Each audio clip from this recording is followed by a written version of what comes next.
السلام علیکم ورحمۃ اللہ وبرکاتہ۔ ناظرین، میرا نام ہے محمد جمیل اور میں حاضر ہوا ہوں ایک اور بہترین کتاب کے ساتھ۔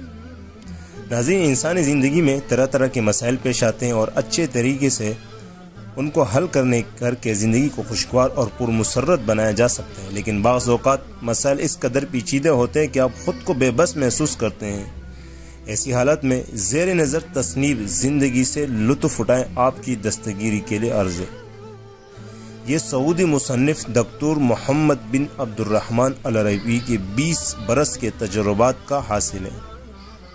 ناظرین، 10 لاکھ سے زیادہ یہ چھپنے والی عربی کتاب کا اردو ترجمہ ہے۔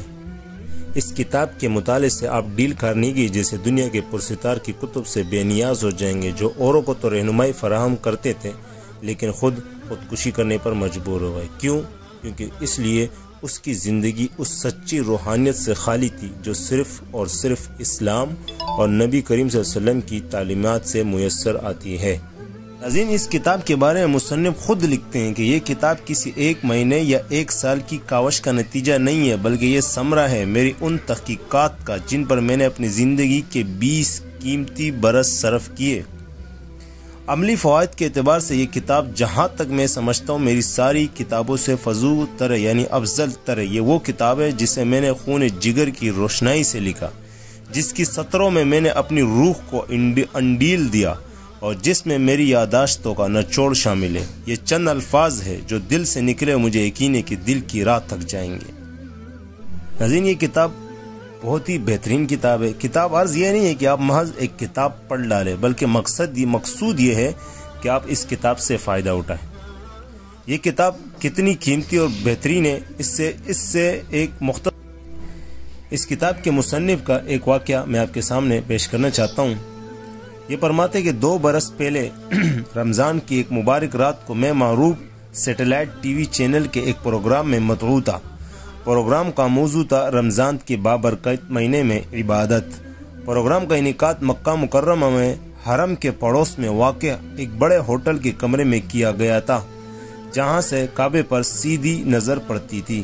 ہم رمضان المبارک کے متعلق گفتگو کر رہے تھے۔ سامنے بیٹھے ناظرین ہماری پچھلی جانب کھڑکی سے بآسانی حرم کا نظارہ کر سکتے تھے۔ خاصا پر وقار منظر تھا۔ پروگرام کا میزبان اثناء گفتگو میں رقت قلبی سے رو پڑا۔ پوری فضا روحانی چادر میں لپٹی ہوئی تھی، صرف ایک شخص کو اس کا احساس نہیں تھا۔ یہ کیمرامین تھا جس نے ہاتھ سے کیمرہ تام رکھا تھا اور دوسرے ہاتھ میں جلتا ہوا سگار تھا۔ وہ رمضان کی بابرکت رات کا ایک بھی لمحہ ضائع کیے بغیر اپنے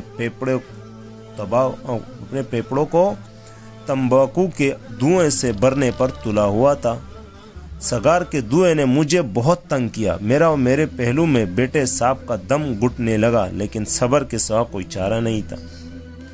اب جبکہ پروگرام براہ راست تھا، 1 گھنٹہ گزرنے کے بعد پروگرام خوش اسلوبی سے انجام پذیر ہوا۔ کیمرامین میرا شکریہ ادا کرنے آگے بڑھا۔ سگار اس کے ہاتھ میں تھا۔ میں نے گرم جوشی سے اس کا ہاتھ دبایا اور کہا، دینی پروگراموں کی عکسبندی میں آپ کی شرکت کا بھی شکریہ۔ میں آپ سے ایک بات کہنا چاہتا ہوں، آپ کی توجہ درکار ہے۔ وہ کیمرامین بولا، جی فرمائیں۔ تو میں نے کہنا شروع کر دیا کہ سگریٹ نوشی اور سگار۔ اس نے میری بات کاٹتے ہوئے کہا کہ آپ مجھے نصیحت مت کیجیے، واللہ اس کا کوئی فائدہ نہیں۔ میں نے کہا، ٹھیک ہے، آپ میری بات تو سن لیجئے۔ آپ جانتے ہیں کہ سگریٹ نوشی حرام ہے اور اللہ تعالیٰ نے فرمایا کہ اس نے دوبارہ میری بات کرتے ہوئے فرمایا کہ یا شیخ، اپنا وقت ضائع مت کیجئے۔ میں 40 برس سے سگریٹ نوشی کر رہا ہوں، میری رگوں میں خون کی جگہ تمباکو دوڑتا ہے، کوئی فائدہ نہیں۔ آپ سے بڑے علماء مجھ پر اپنا وقت ضائع کر چکے ہیں۔ میں نے کہا، یعنی کوئی فائدہ نہیں؟ وہ مجھ سے تنگ آ کر کہنے لگا، بس دعا کیجئے، دعا۔ میں نے اس کا ہاتھ پکڑا اور کہا، میرے ساتھ آئیے۔ وہ پوچھنے لگا، کہاں؟ میں نے جلدی سے کہا، آئیے کعبے کو دیکھتے ہیں۔ ہم حرم شریف کی طرف کھلنے والی کھڑکی پر کھڑے ہو گئے۔ بیت اللہ رکوع و سجود اور عمرہ کرنے والوں سے بھرا ہوا تھا، وہاں پاؤں رکھنے کی جگہ بھی نہیں تھی۔ یہ منظر واقعی بڑا متاثر کن تھا۔ میں نے کہا، آپ ان لوگوں کو دیکھ رہے ہیں؟ وہ بولا، ہاں دیکھ رہا ہوں۔ میں نے کہا، یہ لوگ پوری دنیا سے یہاں جمع ہوئے، میں ان میں کالے گورے، عرب و عجم، غنی و فقیر، ہر رنگ، ہر نسل، ہر طبقے کے لوگ ہیں۔ یہ سب اللہ تعالیٰ سے دعائیں کر رہے ہیں کہ وہ ان کے نیک اعمال قبول کر لے اور گناہ معاف کر دے۔ اس نے کہا بالکل صحیح، بالکل درست فرمایا آپ نے۔ اس پر میں نے کہا کہ آپ کی تمنا نہیں ہے کہ اللہ آپ کو بھی وہی کچھ عطا کرے جو انہیں عطا کرتا ہے؟ اس نے جواب دیا کیوں نہیں، میں ضرور یہ چاہوں گا۔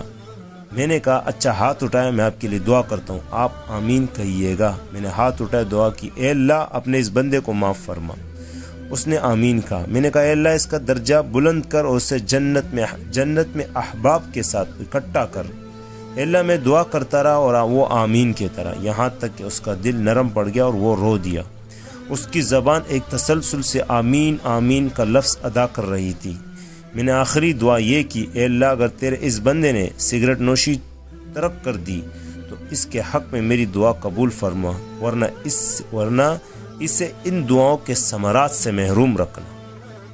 وہ آدمی زور و قطار رونے لگا، اس نے ہاتھ سے چہرہ چھپا لیا اور کمرے سے نکل گیا۔ چند ماہ بعد مجھے ایک پروگرام کے سلسلے میں اسی ٹی وی چینل کے مرکزی دفتر آنے کی دعوت دی گئی۔ میں دفتر کی پرشکوہ عمارت میں داخل ہوا تو بھرے ہوئے جسم کے ایک آدمی نے آگے بڑھ کر میرا استقبال کیا۔ اس نے مجھے نہایت گرم جوشی سے سلام کیا اور میرا سر چوم کر ہاتھوں پر جھک گیا اور بڑا جذباتی نظر آ رہا تھا۔ میں نے کہا اللہ تعالیٰ آپ کو خوش رکھے، میں نے آپ کو پہچانا نہیں۔ وہ بولا آپ کو وہ کیمرہ مین یاد ہے جسے 2 سال پہلے آپ نے سگریٹ نوشی ترک کر دینے کو کہا تھا؟ میں نے کہا جی بالکل۔ وہ کہنے لگا میں وہی ہوں، واللہ یا شیخ وہ دن ہے اور آج کا دن سگریٹ نے میرے منہ کو نہیں چھوا۔ ناظرین یہ تھی ایک بہترین واقعہ جو ایک حقیقت پر مبنی ہے، کوئی افسانہ کہانی نہیں ہے۔ آپ اس کتاب کو پڑھیے، دوسروں کو دیجیے، اس لاجواب کتاب کا مطالعہ ضرور کیجیے اور اپنے عزیز و قارب اور دوستوں کا مطالعے کی ترغیب دیے، سب کا بھلا ہوگا۔ انتہائی بہترین کتاب ہے اور اس سے بہترین کتاب میں نے اپنی زندگی میں نہیں دیکھی، کیونکہ اس کتاب کا خود میں نے کرونا کے دنوں میں، حالانکہ میں اتنے کتاب کو شوقین نہیں تھا، لیکن بس کرونا کے دنوں میں نے کتاب اٹھا لی تھی اور یہ کتاب میں نے پڑھی تو یقین کرے زندگی کیا چیز ہوتی ہے وہ ہمیں یہ کتاب سکھاتا ہے۔ علم یہ کتاب سکھاتا ہے، ہمیں کچھ بھی نہیں پتا، ہم سنی سنائی باتوں پہ یقین کرتے ہیں، لیکن اگر آپ اس کتاب کو پڑھیں گے تو آپ کو دنیا و آخرت کا پتہ چل جائے گا، آپ کو اچھے برے کے تمیز ہو جائے گا، آپ شکر ادا کرنے صبر کرنے والے بن جائے گے۔ یقین کرے بہت بہترین کتاب ہے اور اس کتاب کو ضرور پڑھیے گا۔ ٹھیک ہے، مجھے اجازت دیجیے، اللہ حافظ، السلام علیکم ورحمۃ اللہ وبرکاتہ۔